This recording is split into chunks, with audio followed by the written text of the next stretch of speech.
Yo, my ningens, what is up? What is good? It is your boy, Savvy the Savage, and we're back at it again with a new video. Today, I'm going to talk to you guys about something interesting.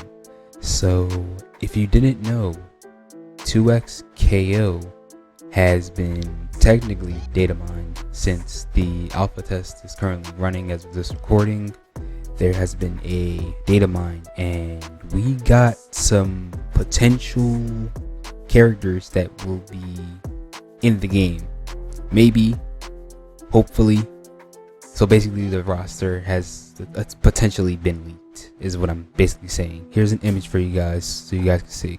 Okay, so as you guys see from the image, there's an all-arounder, assist, bruiser, grappler, high mobility, mix up, rush down, short range, striker, technical, trap, unknown, and zoner.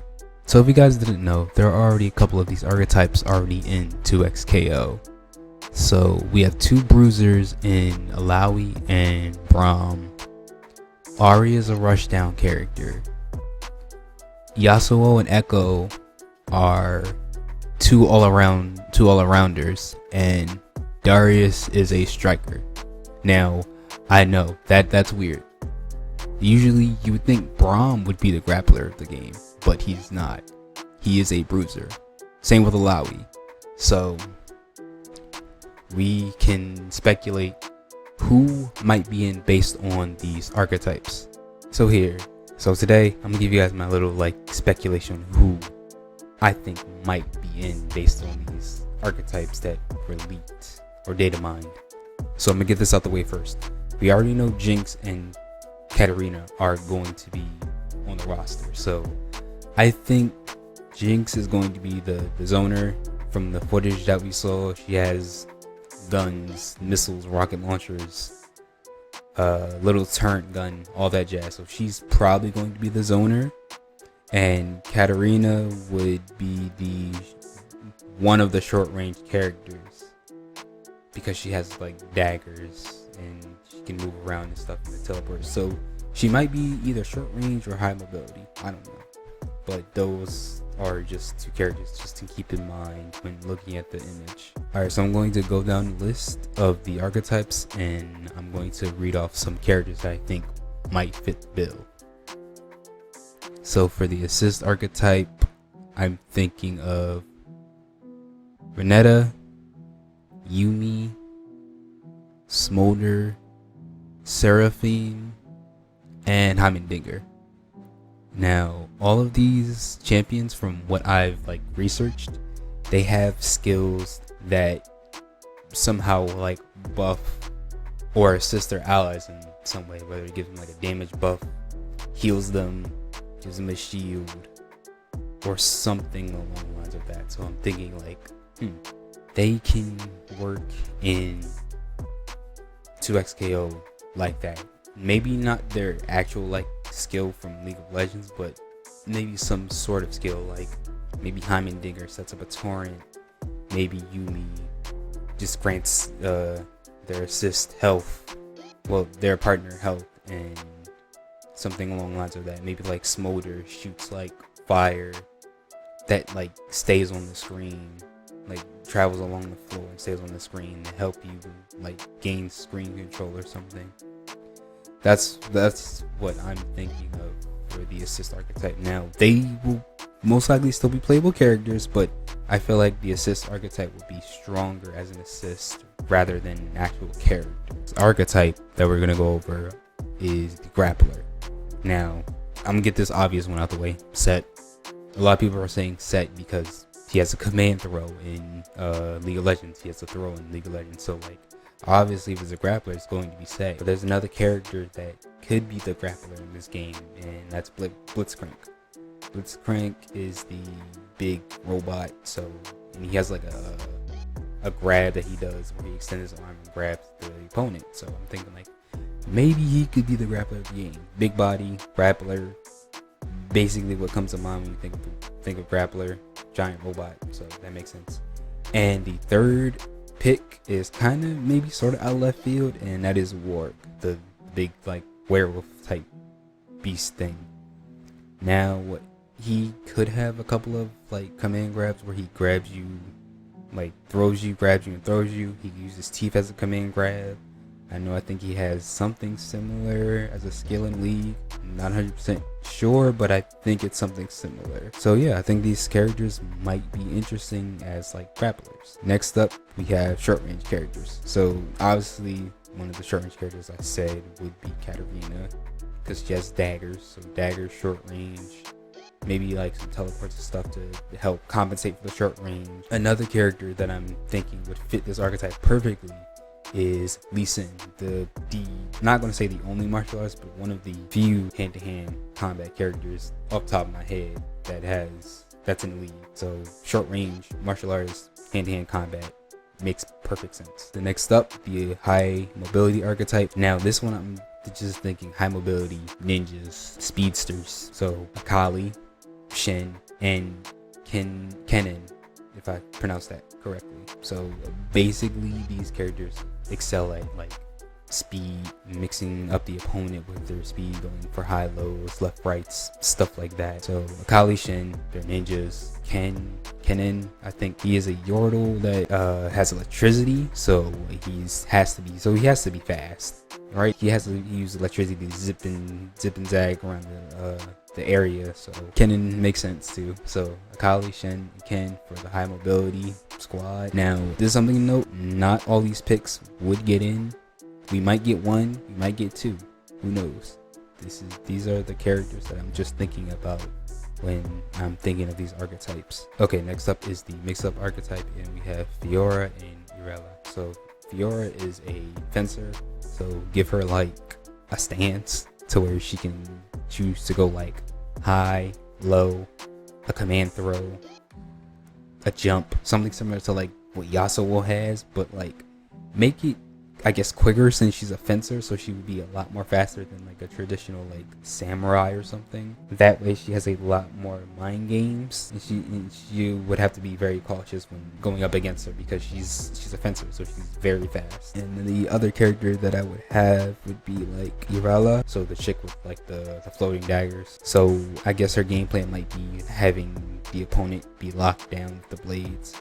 So the blades, you can go low, you can go high, or you can have a move to where the blades like stay on the opponent, and then after a certain time they just strike the opponent. Something similar to like what Anon does in Street Fighter 5 or JP does in Street Fighter 6.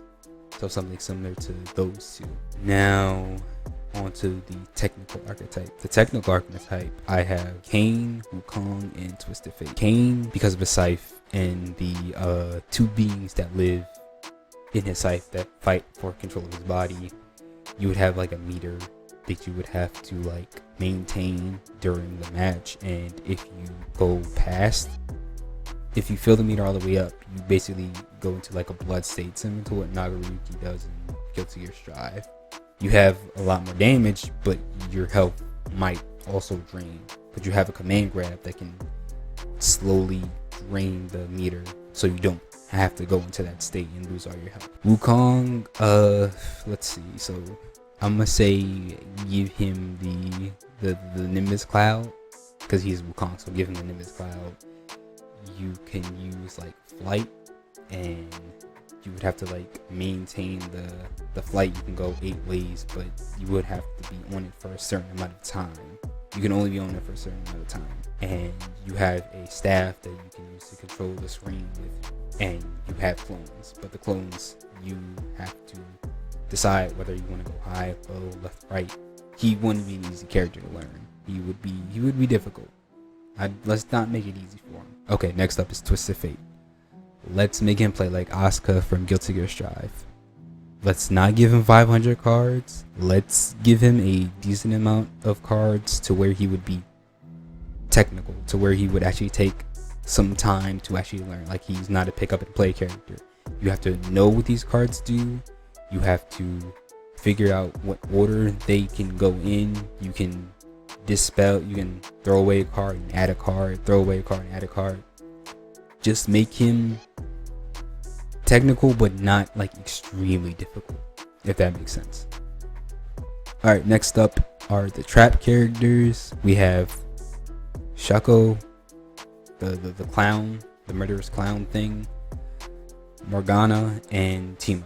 So I don't really play League, but I know people are like, if it's a trap, if we're getting a trap character, definitely give it to Teemo.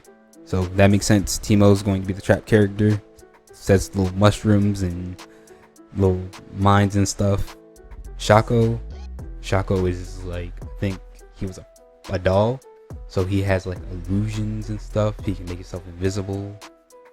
Just a very tricky character. Morgana, I think in the game she has like a field that she does to where the field would like debuff the opponent or make them slow. I don't know how that would be implemented in a fighting game. Maybe it slows down the opponent whenever they're in the field, or they get some sort of like debuff or something. I'm not 100% sure how the field would work, but I think she would be a dope trap character. Alright, next up we have the zoners. We have Xayah, Kaisa, and Miss Fortune. Now, Xayah has she uses like her feathers, so you can use like her feathers for like zoning. You could probably be able to like set them up to where they have like screen control, so where it'd be hard for the opponent to get close to her, but they can like slowly inch their way forward. But the feathers would have like not a different effects, but they would be like, depending on the strength that you do, well, depending on what the move that you do, it can pierce projectiles, or it just stays in one place and it doesn't move. That way you can have some sort of screen control going on. Miss Fortune has guns, so obviously just pew pew, guns everywhere. Just your typical like zoner stuff for Miss Fortune. Nothing really too special. Hell, I think she has cannons too, so make sure she has cannons too. Just guns and cannons. Okay, so next up would be Kaisa. She would have like her energy arrows and the like missiles that she shoots to like basically play and gain screen control. That way the opponent would have a hard time getting in. And last but not least, I already said this, but Jinx, because Jinx is already in game and she has all these weapons like guns, missiles, rocket launchers, turrets. Wouldn't make sense for her not to be a zoner. So yeah. Okay, one last thing. Here are the archetypes that already have characters for them, but I'm just going to give a character that I would want to see that I think would be in this archetype. So for all-arounder, we have Zeri, the electric chick with the gun. I already said this in a previous video. I already wanted her in the game, so she would have like an electric install, zipping around the screen, lightning for screen control, all that good stuff. For a bruiser, I would want Poppy. Poppy's the little Yordle with that giant ass hammer. I hope we would have a Yordle in the game. It wouldn't make sense to not have a Yordle, so give me Poppy. This little tiny chick with a hammer. Even though little tiny characters like Charlotta, GT Goku annoy the hell out of me, I feel like Poppy would be a cool character to have. Just a short little Yordle with a hammer, just whacking you. That'd be dope. Alright, the next archetype I'm going to go over is Rushdown. So we have Samara, basically female Dante. I know a lot of people want to see her in the game. She definitely would be a cool ass character to be in the game. Vi, I mean, it's League of Legends and Arcane's a thing, so can't have Jinx now without Vi. That would be a little weird. And this next one is Yon. So Yon is a little bit different because a lot of people are saying if Yon's going to be in the game, he's going to play almost exactly like Yasuo. But I'm like, make him a rushdown character. Give him his sword normals and all that jazz, but make him a rushdown character. That way he's not an all-arounder and he's not basically similar to Yasuo. Okay, for strikers, I want Vigo. Vigo makes sense because Vigo has that long ass sword, and striker characters are going to be characters that have big ass normals. I'm going off of this because of Darius. Darius is a striker. He has a big ass axe, big ass normals. So it would only make sense to add Vigo as a striker character. And Vigo has a big ass sword, big normals, big damage. Just makes sense. But anyway, Ningens, that has been my list. Let me know what you guys think down in the comments below. Give me guys your own list for these archetypes. So let's get a discussion going in the comments. Anyway, Ningens, I hope y'all enjoyed. Catch all you later. Shebang, bitches.